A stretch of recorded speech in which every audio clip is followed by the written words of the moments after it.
Hello, everyone. I'm Constance Penley, a professor of film and media studies at UC Santa Barbara and president of the Council of UC Faculty Associations. Welcome to everyone here. The meeting tonight is going to be co-facilitated by Debbie Gould. You want to just say hi, Debbie? Hi, everyone. I'm in sociology at UC Santa Cruz, and I'm the co-chair of the Santa Cruz Faculty Association, and really welcome to everybody. Thank you for being here.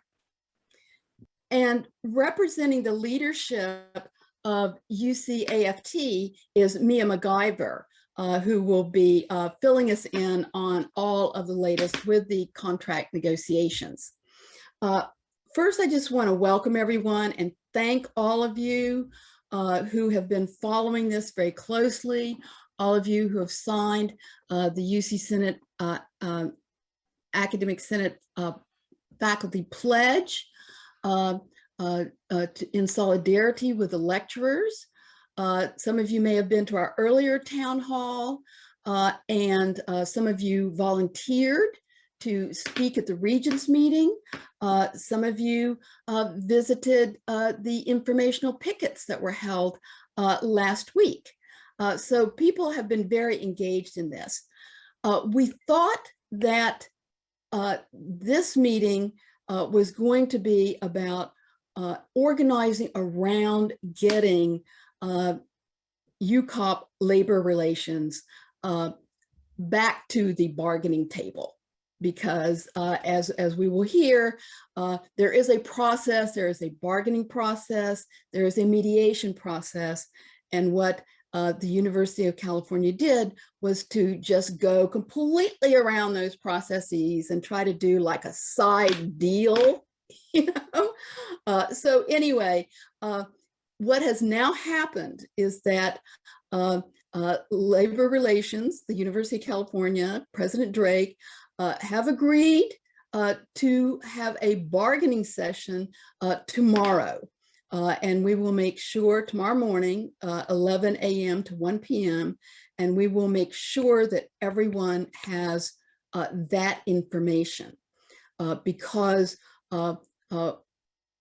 many of us have been attending the bargaining sessions, both in person and online, over the last 2 years.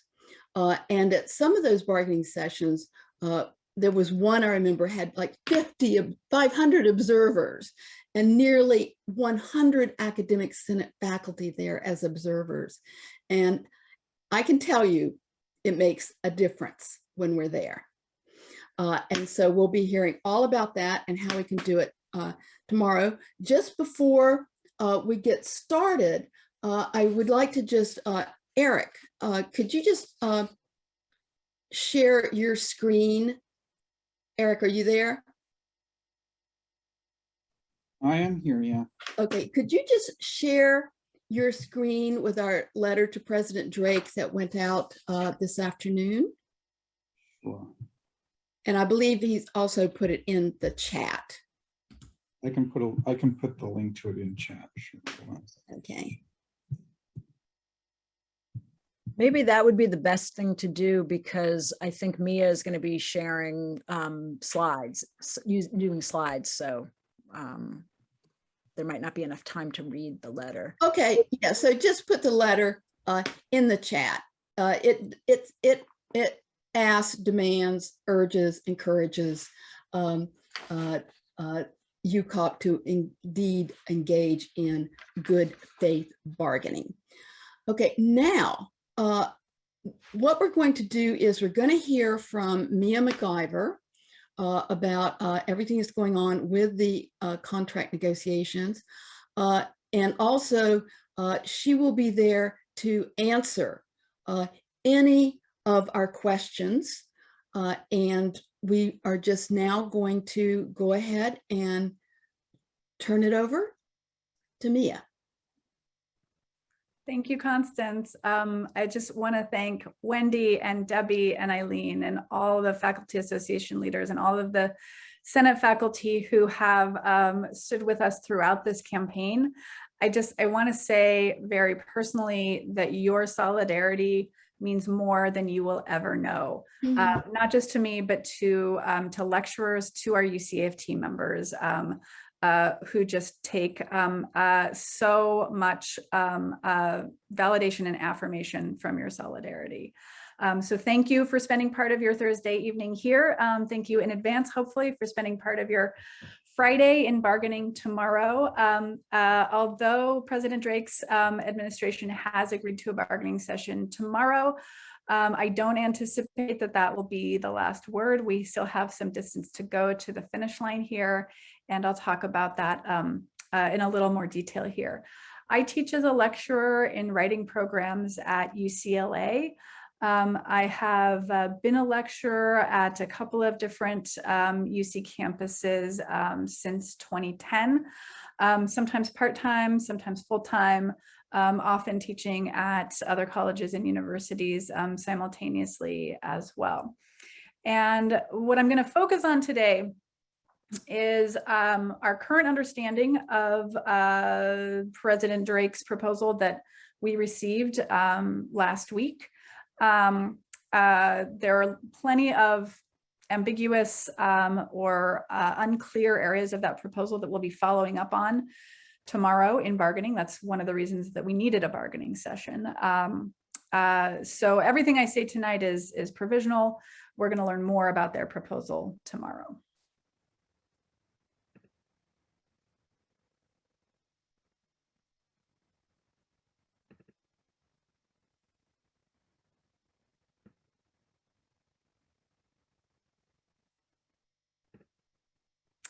All right, so I am going to, by necessity, since we have a limited amount of time tonight, compress a lot of information into a very short period of time. I'm going to glide over a lot of details. This is the history of the past 2.5 years of our contract campaign. We've been bargaining since April of 2019. Our contract expired in January of 2020. We declared impasse, meaning that neither party to the negotiations had any further movement to make in June 2021. We entered state-sponsored, non-binding, confidential mediation in July of this year. And last week on October 11th, President Drake's negotiators went around mediation and sent us a formal binding proposal. So currently, we actually are still in mediation. The bargaining process is happening on a parallel track with mediation. It's somewhat unusual. It's a little confusing, both for us and our mediator, possibly for UCOP as well. But we're rolling with it, and hopefully by going down both tracks, we'll get to a settled agreement. So last week when we got the proposal, we insisted on an opportunity to continue on the record negotiations for those follow-up reasons that I mentioned, but also because take it or leave it bargaining, where an employer just puts something on the table and says, this is it, take it or leave it. There won't be any further changes. You can't follow up at all. You can't make any counter proposals. That's actually unlawful. That's a violation of the employer's duty to bargain in good faith.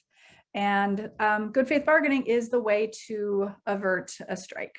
As you probably know, lecturers earlier in the spring took a strike authorization vote and returned 96% in favor of authorizing our bargaining team to call a strike if necessary. Hi, sweetie. Sorry, my daughter just got home. Hi, sweetie. I'm still on my work call. Okay, I'll be there in a minute. Well, we have some pizza and milk for you. Thank you. All right, so here's what we see in management's proposal. First of all, on the job stability issue, we see some very, very good movement. I attribute this movement to our rank and file members who have organized for this for years, and especially in the last couple of weeks, have held a big rally coinciding with the Regents meeting, calling on President Drake to really take a position here in this collective bargaining. And also, as Constance said, our informational pickets last week as well. So management's proposal includes a pre-6 appointment structure for of 1 year, 2 year, 3 years. And then future appointments would be 3 years if someone is not at, after a 1, 2, 3 year sequence eligible for an excellence review that could lead to a continuing appointment. I want to be clear here about what this means. It doesn't mean that lecturers will have continuous employment throughout those years. Assignments can still be intermittent. So let's say, for example, you're someone who teaches fall only or someone who teaches spring only. A 2-year appointment would be a commitment that you would have an appointment in fall of the first year and an appointment in fall of the second year. We must request to be considered for reappointment by October 15th. I'm going to talk a little bit about our concerns with that in just a second. There would be a performance review during the second year of a 2-year appointment and during the third year of a 3-year appointment. This is excellent. This is something we've really been pushing hard for to make sure that faculty get feedback and that our students have the best possible faculty. A successful performance review would lead to a minimum 3% merit raise. This is, for most people, this will be equivalent to what we have now. Currently, we have a 6% automatic raise, not premised on any merit or review starting in our 4th cumulative year. So what this proposal does is spread that 6% over two 3% raises and makes it no longer automatic, but contingent on merit. And then we would have priority for reappointment consideration before external candidates, which is also really key to what we need here to stabilize our teaching workforce. Following a successful performance review, if an external candidate is hired and a lecturer is not reappointed, we'll be given an explanation for why. Doesn't have to be a long explanation. It might just be a word or two, but there would be some kind of explanation. After the first year, there's not a full performance review. There's what management is calling an assessment, but their proposal includes no guidelines, no binding guidelines for that assessment. So our current understanding right now is that it's not a performance-based review, and we're going to follow up on that tomorrow. Okay, so our concerns are really that there are exceptions and loopholes here that may point to there being superficial language changes in the contract, but ultimately very few real changes in the way that lecturer appointments are actually administered. So as I said, the first year assessment does not specify what is being assessed. And so it could be exploited to deny reappointment arbitrarily, regardless of performance. If we don't submit a request to be reappointed, we'll be excluded from the review and reappointment cycle. And we're concerned that that opt-in system could really disadvantage new lecturers who might not even be aware of their option to submit that request. UCOP's proposal also permits for reappointments of less than 2 or 3 years, which would take us out of the review and reappointment cycle. So that's a big loophole that we're looking to close. And it also permits for non-reappointments of lecturers who have received positive performance reviews, even when there is work available for them to do. All right, in the compensation area, UCOP's proposal is for 3% raises 60 days after ratification, to increase the minimum salary of 5% from about $57,000 a year to about $60,000 a year. I should note that one thing that may come up in bargaining tomorrow is the question of the relationship between the current minimum starting salary for lecturers, which is currently below the exempt employee threshold in California, meaning that lecturers who are non-exempt employees may be entitled to overtime based on our current salary range. UCOP is proposing to shift to a salary scale. Currently, we just have a range setting out minimum and maximum salary lecturers can be placed anywhere within that range at the discretion of management. We're going to shift to a salary scale on January 1st, 2022. This is good. This is something that we had mutual agreement on with UCOP much earlier. That will average about 1.3% increase across our members, but the increases that any individual receives can be quite variable. And then management's proposing 3% raises in the remaining years of the contract in 2022 through 2025. All right, so here are our concerns about this proposal. Our main one is inflation. Inflation is running, depending on who's doing the calculation, between 4% and 6%. This year's cost of living adjustment for Social Security recipients is 5.9%. So we're gravely concerned that this proposal will amount to a pay cut for lecturers in real terms, and that it will put our members farther and farther behind financially 5 years from now.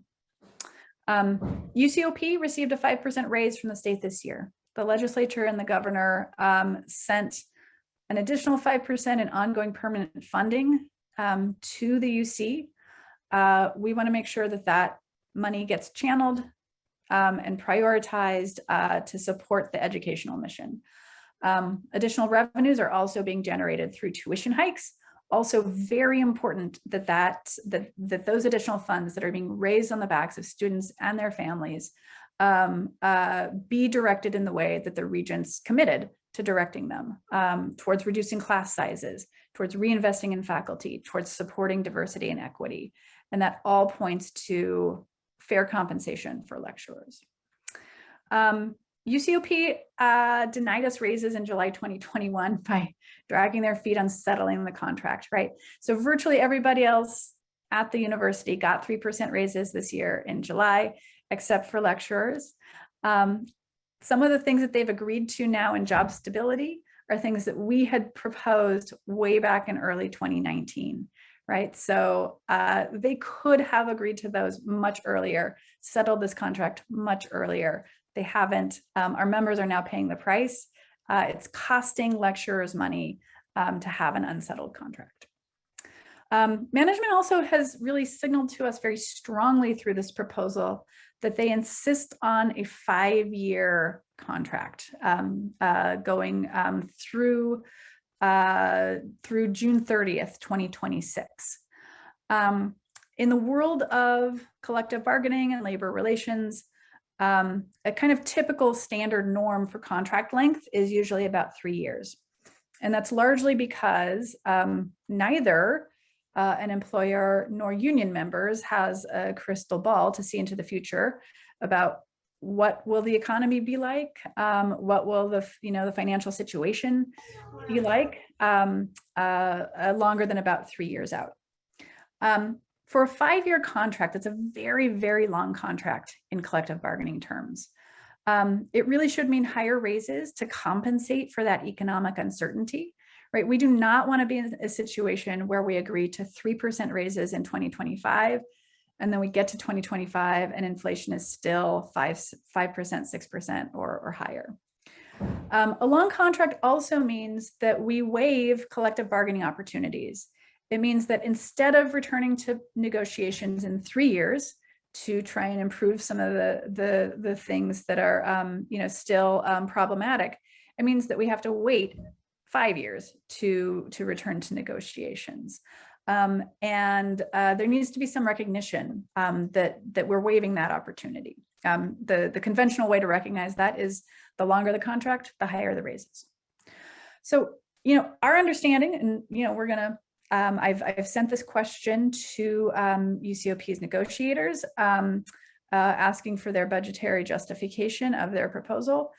Well, we don't hear them saying they can't afford higher raises. They're just saying they don't want to provide them. And I think it's really important to remember here that the median annual lecturer salary runs around $20,000 a year. That means half of all lecturers make less than $20,000. The average annual lecturer salary is about $33,000 a year. So when we're talking about these raises, they are relatively small in terms of the absolute dollars involved because our salaries are actually so low. Okay, workload is the other key issue that we're really pushing for. UCOP's proposal is to publicly post departmental workload policies. That's great. That's additional transparency. That's helpful. It's also not what we've been pushing for the last 2.5 years. They're also offering an optional non-binding meeting once per year to discuss workload issues. And that's a right that we already have to request such a meeting. We don't have a lot of confidence that that's going to really change anything. So here's what we need. Here's what's standing between where we are now and a settled agreement. We need a clear, specific, mutual definition of a standard workload unit by which courses are valued and compensated. So this is the instructional workload credit, or IWC. Our current contract has a statement about a minimum threshold for what a 1 IWC course is, but it doesn't have a maximum, it doesn't have a ceiling. And that leads to a lot of workload creep, whereby more and more work gets stuffed into the 1 IWC credit. And the reason that this is so important is that IWCs are the way in which not only compensation is calculated, but also benefits eligibility is calculated. And so if workload is valued at an artificially or unfairly low calculation, what that means is that lecturers are being kept out of eligibility for health and retirement benefits. We also need a workload agreement that President Drake's administration stands behind, meaning we would have recourse to challenge violations of the of the agreement. And that primarily means what is completely typical and standard for a union contract, binding arbitration by a neutral third-party arbitrator who, when we can't settle a dispute, we take it to the arbitrator who looks at the evidence and says, you know, this is how this is going to, this is the decision, this is how we're going to resolve the dispute. Without that, management has no incentive to abide by the contract. Labor relations can unilaterally act as judge and jury, decide grievances in their own favor. And again, we won't see any real change. All right, so, you know, those are our top 3 priorities in our contract campaign: job stability, compensation, and workload. The movement on job stability is real. The movement on job security, job stability is already a victory. And it comes after a lot of work, a lot of organizing, a lot of vocal outcries for things to change. It's also true that this is a big contract. It has more than 40 articles in it. When we declared impasse, we declared that 14 contract articles were at the core or the heart of our bargaining impasse. We've seen real progress in management's proposal on 2 of those articles: job stability and release time for UC-AFT union stewards, which I'm not going to get into here. That means that there are still 12 outstanding articles, including compensation, including workload, where there are still significant gaps between our positions. And I just want to point to one of those as, I think, particularly revealing, and that's Article 42, online instruction. What you see on the screen in front of you, the unformatted language, the words that are not bolded or underlined or italicized, that's current contract language. And the current contract language about online instruction is remarkably thin. It says all terms and conditions of this MOU, that stands for Memorandum of Understanding, apply to NSF, non-Senate faculty who perform online instruction. Okay, but there are some, as you surely are aware, there are some key differences in teaching online that really need to be addressed, on their own, specifically in this contract. There's a commitment here: the university won't lay off lecturers or reduce our appointments simply because we need training to teach online. Okay, that's current contract, that's fine. What they're proposing to add for here is a non-binding possibility that training may be provided. All right. Also here we have in current contract language, an option for 4 meetings per year to talk about online instruction. Management has added a non-binding list of things that might possibly be discussed during those meetings. I should also say here that management's position is that this article, online instruction, only applies very narrowly to courses that are approved by and administered through the ILTI in the office of the president, and that this article does not apply to any other type of online or remote instruction, including the instruction we've been doing during COVID and any online instruction that we continue to do now that is not approved through the ILTI. Our position is quite different. We dispute that, but that's our understanding of their position. This proposal profoundly inadequate, given what we now have experienced about online instruction. We've had no movement from President Drake's administration for more than a year on this. This is an example of an article that has taken on prominence and urgency because of COVID. And we need contract language that actually gives us a mutual understanding of how online instruction will be administered. So I'm going to pause there. I've thrown a lot of information at you. There's a lot more to say. Happy to discuss, happy to take questions or go wherever the conversation may go. Thank you so much, Mia. What we can do is people can put questions in the chat. You may also raise your hand or put yourself in the chat in stack would actually be a good way to do it. And then we can take your questions from there. If you would like to ask your question live, then please just do raise your hand and we will call on you.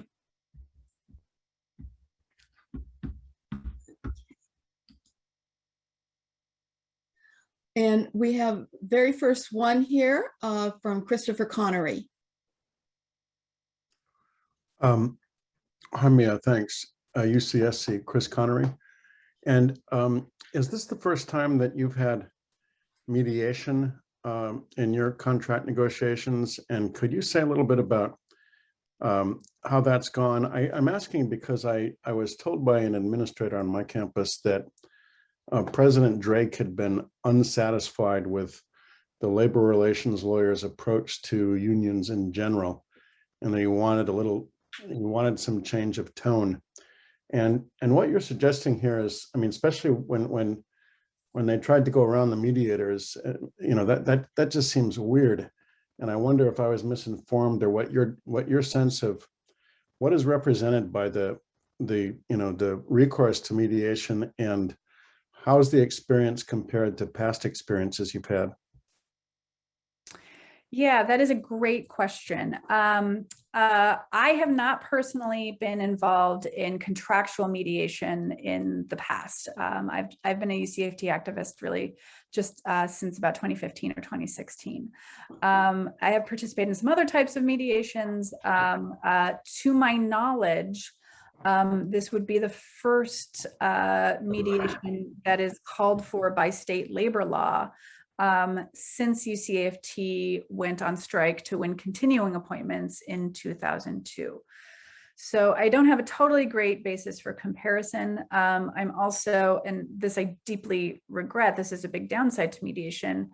It is very strictly confidential. And so I'm actually not able to really describe what has happened, other than to say that mediators typically will keep mediation going as long as they perceive that there is movement possible and still a chance for an agreement.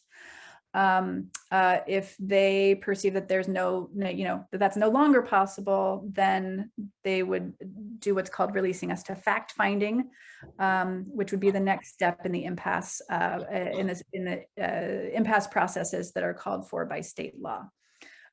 Following fact finding, which if we go to fact finding, we will submit all of our data. The Office of the President will submit all of their data to a fact finding panel, who will issue a non-binding report, and then the regents will be required by law to act on that fact-finding report. Christopher, honestly, this is the first that I have heard of what you're hearing about President Drake. I'll just say that I hadn't heard that before.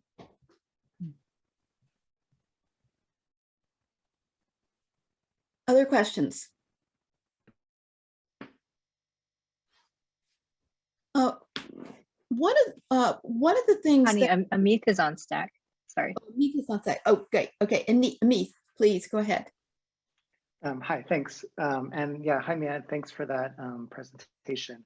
I guess actually my question is more for, kind of everyone in addition to Mia, but which is really just how can Senate faculty best support lecturers and support the AFT right now? There's of course attending bargaining, but I feel like organizationally we can build something that is a little bit more substantive than just attending bargainings and attending various Zoom calls. And I'm just wondering what people are seeing at different campuses. What are the major obstacles to organizing faculty around this issue? And what should be the goals of organizing faculty? Is it towards writing letters? Is it towards, as departments or as individuals? Is it towards a sympathy strike? Is it, what other ways? What are the kind of the main, I guess, vectors for Senate faculty to influence the bargaining process? So I have a couple of answers. I suspect that other folks on this call have answers too, so I don't want to be the only one who responds here. But I do believe the unusual step that labor relations took of going around mediation to send us this on the record proposal was partly to respond to the pressure that that faculty associations are contributing through the Senate Faculty Solidarity Pledge. So I think that the movement that we've seen in job stability, I want everybody to understand this, like it is a victory already, and it is a result of the organizing that has been going on. And we can see, direct one-to-one correlation there. So that's really important. So I think being present, showing up is always key. That presence, standing side by side, standing shoulder to shoulder, communicating that we are, as far as we can be right now, a united faculty, and we will not concede to any administrative attempts to divide and conquer or to turn, different types of faculty against each other. I think communicating that is very important. I do believe, and you all are probably in a better position than I am to really know this, but I do think that organizing through Senate bodies continues to be important and continues to be a way to really move the needle here. That support by the Senate as an institutional body could be very, very important. That's good. We can talk more about that. But we do have a question here from Robin Russin. And I was wondering if Debbie, you might want to address that. Sure. I'm not sure where Robin is on the screen, but I'm curious about the language that you. I'm on now somewhere. So. Oh, there you are. Okay, Yeah. great. Hi, nice to see you. what language are you referring to about disciplinary Well, consequences? when we got the letter to, basically the end run letter that went out to the faculty last week, when I read it, they basically said that the latter faculty is expected to do their jobs and serve the students, and that if we, if we sort of respected the picket line, I don't have the exact language in front of me, but that if we did not sort of just go ahead with business as usual, that there could be disciplinary action taken against faculty. And I think that that was kind of inserted there as a kind of a chilling phrase. And I was just curious what the sense of this organization is as to how we deal with that. Because at least at UCR, I don't know a single professor who's going to cross a picket line or maintain the classes, and when if the lecturers go on strike. So that's really what it's about. Well, that's really amazing to hear in terms of at UCR that faculty won't cross the picket line. And I would say, one thing is there's safety in numbers, and how are they going to discipline the hundreds of faculty who wouldn't cross the picket line? So that's one thing. But, I think that they pull, and we at Santa Cruz, we didn't receive something that said that about the picket line. At least I haven't seen something like that. So I suppose it's different on different campuses. CUCFA developed an FAQ that, kind of tries to answer some of those questions. And we are covered under the Higher Education Employee Relations Act, HERA, and we are protected by that. And as individuals, we have a right to follow our conscience and respect a picket line. And we believe that PERB, should a faculty member be disciplined, then there would need to be charges filed with PERB to counter that discipline or to challenge that disciplining. We think that PERB would find in favor of faculty's rights to respect a picket line. And, at this point, over 750 faculty from around the system have signed the pledge, and the vast majority, basically 90% of those faculty have said that they will respect the picket line if AFT goes out on strike. And on some campuses, it's a lot of people, over 100 Senate faculty saying that they will respect the picket line, meaning that they will not teach. So, and on every campus, it's above 24, I believe, at this point. So I think that there would be some protection there. But, we can't guarantee anything. They could discipline people, and they can dock pay. One thing that you should know is that if asked, you don't have to answer the question about whether you're respecting a picket line. But if you do answer, you do have to answer truthfully. But so, the question of how would they determine who's respecting the picket line, that's a question, I think. And I hope that answers your question, Robin. Yeah, thank you. I was just trying to find it. It came about as part of the Unit 18 informational thing that came out to us about the offer that had been made. And I'm just trying to find it in my thousands of email, and I couldn't find it in time. Sorry. No, that would be, well, first of all, there is the FAQs in the chat, and that was we did a lot of research to make sure that we could give faculty accurate legal information, information about their rights in respecting a picket line. And so that's there for you. And the other thing that I know that there's some hands up here I want to get to, but it might be good on this call for us to see who all received of the Senate faculty, there was a message from Letitia Silas, UC Labor Relations, the head of UC Labor Relations. And that got sent on most campuses for some reason through the Office of Academic Personnel.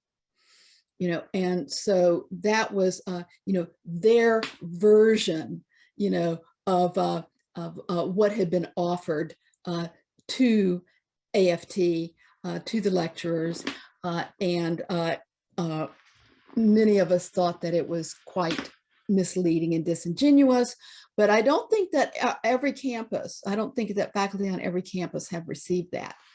Okay, and yes, and so Eileen Boris says that at UC Santa Barbara, we know that it was sent to all the department chairs from the Office of Academic Personnel. So maybe it just has not got down to everyone yet. Okay, and was it Christine or Mia?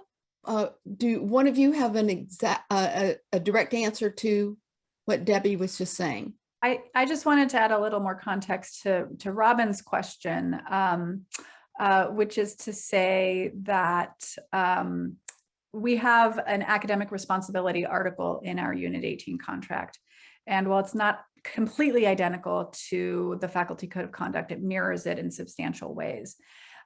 We also have a no strikes article in our contract, committing not to go on strike while the contract is in effect, while it's closed and not expired. We have gone to great lengths to get the Office of the President to say over and over again that the academic responsibility language is not a no strikes obligation, under other terms. So I think that context is just important. The other thing I just ask everybody to remember is I think that when it comes to, these kind of veiled suggestions that can feel very intimidating, I think that is their intent. And if you're feeling that, imagine how that feels to a precarious lecturer who doesn't feel like they can step out of line in even the slightest way without risking everything that they have. So that's why, yes, safety in numbers, that's why this solidarity is so essential, because we look out for each other and we stand up for each other. Chris, thank you, Mia. Christine, do you still have a question or a comment? Yes, but I'm going slightly in a different direction. Instead of talking about procedures, I would like to see the content addressed, about the vindications that lecturers have.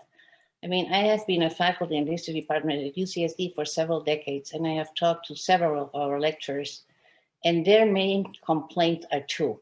First, that there's no research considered, no money for research, no time for research. And the second one is the promotional aspect of being a lecturer. So they are always lagging behind, and it has created, in the words of some of them, two kinds of citizens in each department. So I was wondering if there is anything being said in that direction in your conversation with Greg. Thank you so much. The second point that you raise about the two tiers of faculty and the second class citizens, that's something that undergirds virtually all that we do. This is a fight for a contract, but more largely it's a fight for dignity, for respect, for professionalism, and for the integrity of scholarship. I think that I believe we haven't quite won it yet, but I do believe that some of the things we are going to win will contribute to kind of a lessening of some of that, some of those hierarchies. Won't eliminate entirely, of course. This is a university, of course. When it comes to the research component, I think that that's a really interesting question. Most lecturers have terminal degrees. I myself have a PhD in English literature. And we're trained as researchers. We work at a research university, self-evidently, and many of the classes that we teach are themselves research heavy, right? That's what our university is. the Office of the President has always, and this is true, you know, for me, at least since I've been personally involved since about 2015, been incredibly intent on drawing a very, very, very bright line between lecturers and Senate faculty when it comes to research. And in my experience, they are really unwilling to acknowledge, to recognize, to contemplate, let alone, you know, compensate for any research activities. Nonetheless, many of us have active research agendas. We do it on our own time. We do it voluntarily. Same with a variety of service and professional development duties as well. And I think that the people we negotiate with from labor relations, they are not faculty, they are not researchers, they are not teachers. We have to teach them a lot about the work that we do, and they don't always want to consider us credible when we describe the work that we do, especially when it comes to the research component.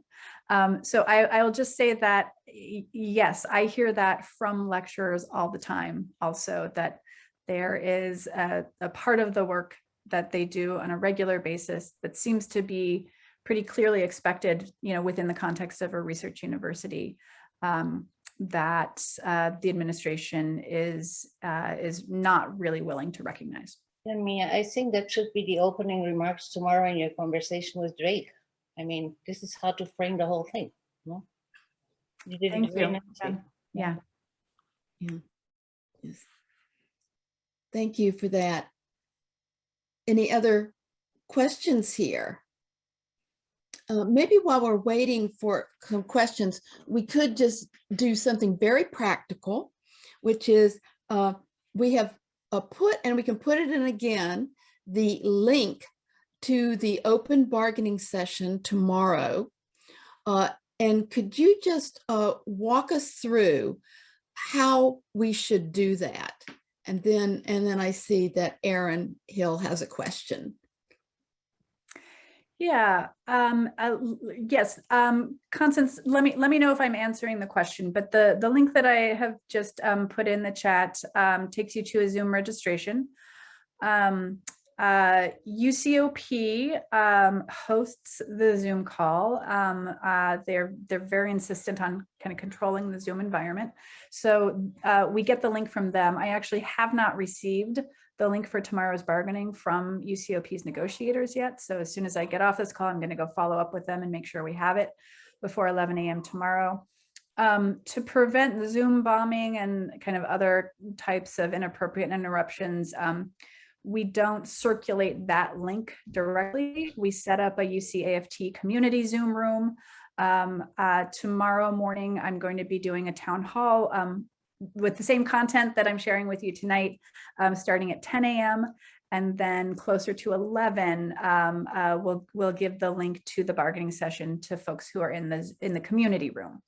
So I would say you probably want to join the Zoom that I just put in the chat, you know, probably around 10:45 or so, in order to get moved over to the UCOP Zoom for bargaining.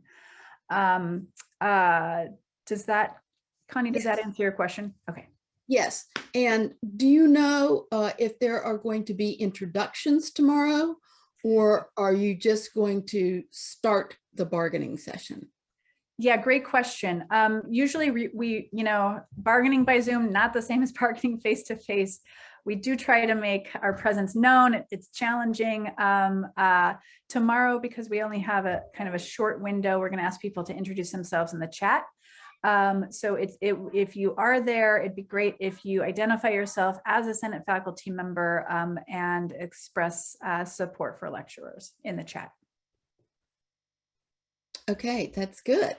That's exactly what I wanted people to know, that there's going to be this community room before, and then everybody at the same time will get to go in, and that there won't be spoken introductions, but people can identify yourself in the chat, but also you can say something short too about your opinion of this. Of course, we need to keep it civil and all that, which is hard, but we will do that.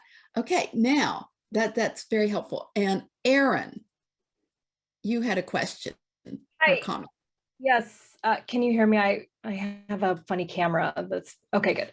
So I just hooked it up and it's been being weird. But so hi, I'm excited about some progress. I came to UCSD from 5 years as an adjunct and a lecturer, sometimes at a UC, I mean, most of the time at UCLA and then 4 other schools simultaneously. And I have heard some things that are, even for me, a little mind-boggling from some lecturers here at UCSD about the kind of pay per class and the differing pay depending on how many times it's been taught and those kinds of things. I'm just wondering, because I know you said that's very, pay can really vary. And my experience is it's very idiosyncratic, even based on department, especially an institution.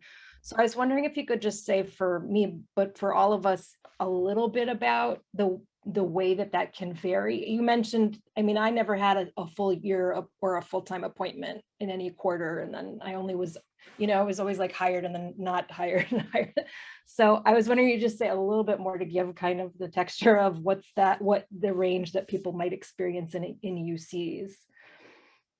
Yeah, thank you so much for that. So I'll give just kind of an overview of the statistics for our bargaining unit as a whole.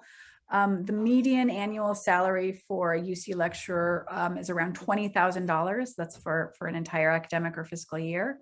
The average salary within the bargaining unit is about $33,000 annually. And the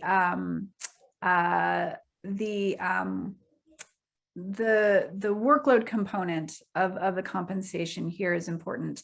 One reason we're seeking a standard is a clear standard is to achieve more consistency across departments and across campuses, because a very similar course on 2 different campuses can be compensated entirely differently.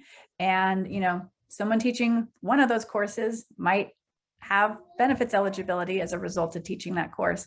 And on another campus, no health insurance, no retirement benefits for teaching the same course. There are big disciplinary differences, as you might expect. I mean, my understanding is that certainly exists within Senate faculty as well. Most of our current contract sets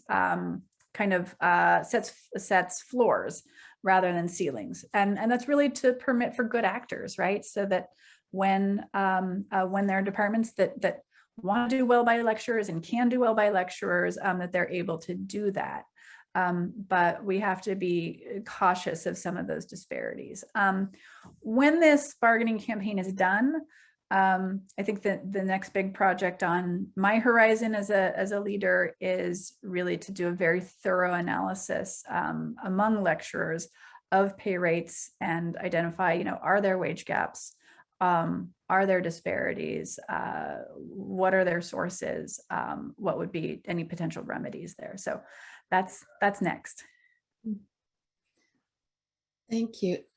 As we are moving toward the end, I would like to say something to the question of what can academic senate faculty do to most help the lecturers in their campaign, and recognizing that helping our fellow teaching faculty, our colleagues, our lecturer colleagues, helps us enormously. Not to mention what it does for the quality of education at the University of California. Some of you, and I've heard from people, you are getting messages from your academic senate leaders. You're getting messages from your chancellors, and these are messages that are the ones that I've seen anyway, are completely shooting down the lecturers' efforts in the name of, well, we have academic senate faculty have shared governance. We aren't on the part of the workers here. We are the ones who are running this university. Well, I do often tell my lecturer friends, yeah, I know that you appreciate how much we can do for you by our presence, by being there, but we have our own struggles where the erosion of shared governance in the University of California, but of course around the country, is severe, and so I don't want to eschew the privilege that I know we have, but there is that. Okay, but here is where we can use that privilege, which is in talking to our peers and talking to our own campus administrators, who have a stake in a two-tier system of faculty, and it's very deeply ingrained in many people. So one of the things that academic senate faculty can do to help is come to these meetings, inform yourselves, go and just listen, just see the affect in the room with the UCOP labor relations people. That is very interesting that we heard earlier that President Drake isn't quite happy with, I would like to know more about this, but isn't quite happy with the tenor of the labor relations in talking to the lecturers.